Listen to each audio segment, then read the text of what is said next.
Implicit memory, okay? I'll tell you what that is. There's two kinds of memories in the brain and the body. One kind of memory is what we call recall. When you can call back, recall what you had for breakfast yesterday, what you did 2 weeks ago, what a teacher said to you when you're in grade 5. That's recall. That's called explicit memory or recall. But the part of the brain that remembers that way, that encodes or photographs explicit memory, isn't even developed till the 2nd or 3rd year of life. So nobody recalls anything. If I asked you, what did the nurse wear when your mother delivered you, you wouldn't be able to tell me. There's no recall for that. Your brain wasn't even ready to recall that. You know. But there's another kind of memory called implicit memory that's there right from birth. And that's the emotional memory of what happened without the recall. So the emotional experiences are imprinted in your brain, but you don't recall what caused the emotion. Okay? Now, you told us that you were abused, traumatized when you were 2 years old or 1 year old. Right? You have no recall for that. But you have memory. The emotional memory, the implicit memory, is here in your brain. Now, what do you think emotionally you were experiencing when nothing was going on, when you were 1.5 years old, but you already been traumatized? Anxiety that something could happen at any time. And you have to pay attention. And if you're not seeing something, maybe that's the most dangerous time of all. There's a kind of thing that happens when when children are separated from the mothers. The children, for the first few days, are anxious. They look everywhere for the mom. Then they give up. They get depressed. They won't look anymore. They won't eat. They won't play. They won't do anything. And then after a few days of that, they come out of it. You can feed them again. They'll play again. They'll interact with caregivers. But what happens when the mother comes back? When the mother comes back, they get stressed physically. Their heart rate goes up. They get very tense. And they won't even look at the mother. They won't look at the mother. And what do you think that's about? They don't want to attach in case she leaves again. It's called defensive detachment. And the brain, the kid is not doing it deliberately. The kid's brain is doing it. The kid's brain is saying, when you abandoned me, I felt so hurt that I'll never want to be that hurt again. So I'm never going to connect with you again. Now, when I was 11 months old, my mother gave me to a total stranger in the street and said to her, take this baby away. That's what she did. And she did that to save my life, because she could barely stay alive herself. And I was very sick and I might have died. So she smuggled me out from the ghetto, and I lived with some relatives for a few weeks until the Germans were defeated and they left Budapest by the Russian army. And then I was reunited. When I read that story about what happens to kids, I asked my mother, how did I respond to you when we were reunited? She said, like an utter stranger, you wouldn't even look at me for several days. Now, my wife says no to me, okay? If I was purely an adult, I would say, okay, that's disappointing, but I can handle it. Because life is disappointment, right? I mean, life is joy, and life is pain, and life is beauty, and life is ugliness, and life is everything, including disappointment. So what? That's just life. But when she says no to me, that memory of being abandoned by my mother gets triggered. Because here's this woman on whom I'm relying in my life, and whom I depend, and I need her to love me and to hold me, and she's saying no to me. That implicit memory gets triggered, and now I'm responding like I'm a 1-year-old child. And by the way, most of the time there's a problem in your relationship with your spouse or with your friends, and you get all upset. It's got nothing to do with the present. You know that, because you go back afterwards and you say, what the heck was that about? And what it was about was implicit memory. That tells you about your childhood. You're back in a state of implicit memory. Now, the addicts are always full of implicit memory. So what was the addict's memory? The addict's memory was that he or she was abused by authority figures. So you're an authority figure, and you speak to them in a harsh way. Guess who that makes you? they respond to you like you were the guy abusing them in the first place. And now you can't get to first base. And that means that people working with addicts have to really take care of themselves. They have to be very aware of what's happening internally. Because I tell you what happens to me, when I'm not taking care of myself, let's face it, in a relationship between myself and my clients, who's got the power? I do. I mean, I got the status. If they complain about me, they don't get anywhere.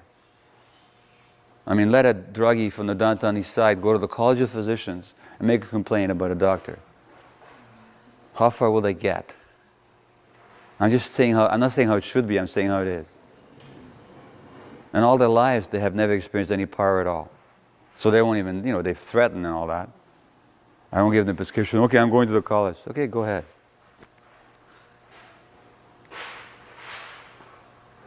So I have to be very careful. Now, when I'm not looking after myself, when I'm very stressed, then that means I go to work and I'm irritable. And so, I'm irritable. What do I trigger? I trigger the implicit memory of another authority figure who just doesn't give a damn about them. And when do I do that most especially? Especially when I myself am not living with integrity. So let me read you a paragraph here. So I told you I had this propensity to binge on shopping and obsess about it and spend a lot of money. And so when I'm like that, of course, I'm very judgmental of my patients. I'm looking at them saying, how can you be so weak-willed and why can't you just give it up?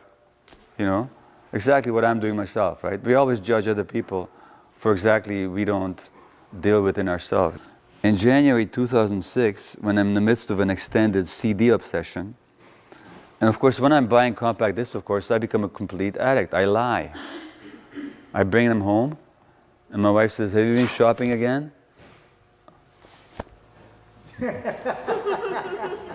How can you even think such a thing? And I stash it on the porch, and when she goes to sleep, I smuggle it into the house. In January 2006, when I'm in the midst of an extended CD obsession, Sean comes moaning into my office. I'm messing up, he says. I'm puking and shitting. I've been doing heroin. Oh man. Sean has been in a recovery home for months. I haven't seen him for a long time, but he did call regularly, proudly reporting on his progress and his determination to stay clean. Once he left a voicemail, I'm calling to say that I appreciate all your help. I just want to say thanks, man. Now he's back in the downtown east side, pale, bedraggled, emaciated, unwashed. He's been living in the streets for weeks, but plans to admit himself to a Christian rehabilitation camp. Don't you think you should be back on the methadone, I suggest? Sean eagerly downs his first dose before recounting the details of his most recent relapse. I don't know why, Doc. I thought I just used one time, just the one time, and that was it. So are you going through with that Christian rehab thing? My family is pushing me, but I'm not up to it. Have you told them that? No. What stops you from being straight with them? Hurting them. That helped me so much, and I turned around and failed so miserably. I'm instantly filled with judgment, annoyed by his neediness and weakness of will, that is by my own. I want to teach him a lesson. I don't believe you, I counter. Not that you don't mean it, but you're not being honest with yourself. You're not worried about hurting them. You already are hurting them. Yes, I am, but I want to go to that Christian place. I know what it's all about. It's really tough there, a complete schedule. It's harsh and rigid. That's not the point. I'm talking about telling your family the truth about how you feel and what you're up to. You just don't want to you just don't want to face the hassle of being clear with them. You're afraid of their judgment or of your own. You're too chicken to be honest. Sean throws me a direct glance and a abashed smile on his face. That's how it is, Doc. Well, then get off it. Be open about what you want and what you don't want. That much you do owe your family. And Doc, having pushed his addicted patient to tell the truth, will now go home and lie to his wife, his briefcase stuffed with the latest haul of classical music. And that's how it is for all of us. When we're not in integrity, that's when we're most judgmental of other people. Because we can't stand seeing in others what we don't like about ourselves. Which is, I think, why people have such a hard time with drug addicts, because who in this society is not addicted? And this whole society is all about getting soothing from the outside. You have to look that way, you have to be that way, you have to buy that, get that, do that. It's all getting something from the outside to make yourself feel okay, which is what addiction is all about. Getting something from the outside to make yourself feel okay, temporarily. That's what addiction is. This whole society is addicted. The whole economy. And look at the consequence. The consequence is that we're destroying the earth. We're actually destroying the earth. And then we say to the drug addict, how can you shoot yourself full of cocaine when it's so damaging to you? Well, how can we do what we're doing to the earth when it's so damaging to all of us?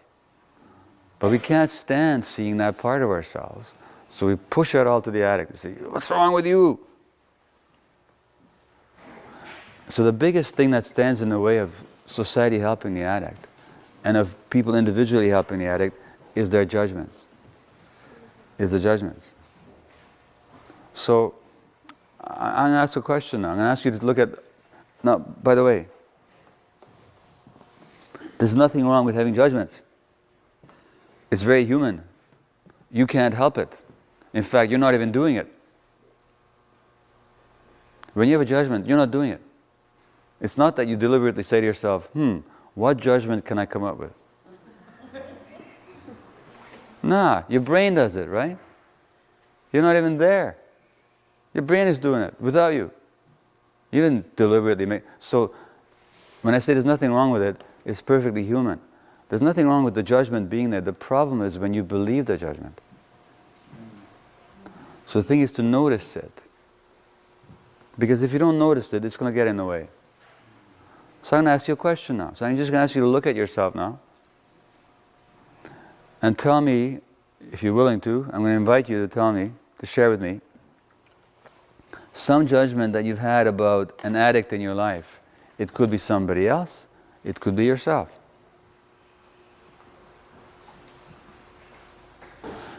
So what I'm trying to say is that the most important thing we can look at people when we're working with addicts is ourselves. Is ourselves and how we respond, and because how we respond has to do with us. And if we're going to work with people or with ourselves, we have to be really compassionate with ourselves and with the other person too.